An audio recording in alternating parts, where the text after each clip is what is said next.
Originally airing from 1992 through 1995 with a total of 85 episodes produced, was that of Batman the Animated Series. First depicted in Season 1 episode Heart of Ice, introduced Dr. Victor Fries, who was originally a scientist whose expertise was in the field of cryogenics. Victor's wife, Nora, suffered a life-threatening disease, and he used his research to discreetly put her into cryogenic stasis while he attempted to safely find a cure for her. Victor soon became obsessed with his research that might eventually save Nora's life, and he began to embezzle funds from his employer into the disease's research on using the company's equipment without the CEO's consent or even knowledge. Eventually, the company found out about Victor's exploits, and due to circumstances, he was tragically transformed into a monstrosity that he later called himself the villain of Mr. Freeze, often committing crimes to gain funds to continue the research for Nora's cure. The episode Heart of Ice was considered to be one of the best of the animated series, and completely reimagined the villain of Victor Freeze. His origin, reasons for being a villain, and even his character design were all revolutionized and became one of the most relatable and appreciated characters in the entire series. Before Batman the Animated Series, Mr. Freeze actually had a rather poor reputation in the Batman comics, and was one of the villains who wasn't taken seriously by either Batman nor the readers of the comic.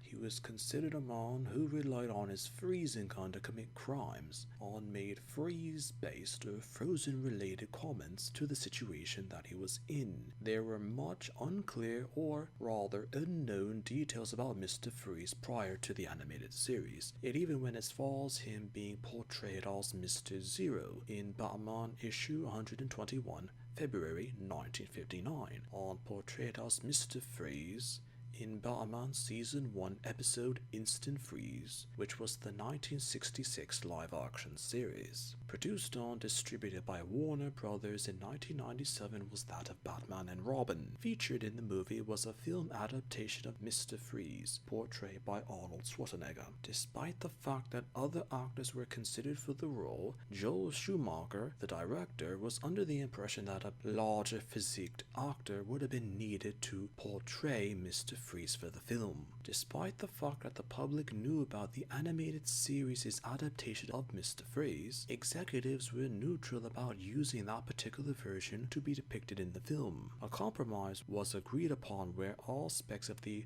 original comic's origin as well as the animated series details were used. From information now known, Arnold's portrayal of Mr. Freeze was one of the reasons why the film did so poorly. Some theorists mention that he was doing his own flawed interpretation of the comic material. Most now agree that Arnold Schwarzenegger was a bad acting choice for Victor Freeze, but the blame was mostly put on to Joel Schumacher for desiring an actor as Arnold for the part of Mr. Freeze. In the years and decades since Batman and Robin's release, it has been considered to be one of the worst comic book adaptations to have ever been created. Those associated with it have often mentioned that they were sorry for starring in or having a connection to the film. Arnold Schwarzenegger is one of the few who never took accountability for his faults in the movie. Due to the popularity of the cartoon and positive reactions from viewers and critics, Mr. Freeze also became one of the few characters from the animated series to have their own side story feature, chronologically taking place after the animated series and before or during the flashbacks depicted in the new Batman Adventures episode Old Wounds, and also a technical sequel to The Mask of the Phantasm was Sub-Zero, which was planned as a release to partially promote the Batman and Robin film, but due to the disaster that the film was, Sub-Zero wasn't released for more than a year to avoid further bad publicity for DC as well as the Batman related media. A character could be overrated yet hated because the cartoon series adaptation was preferred by all, and yet that version wasn't selected to be used in a future film of the related characters.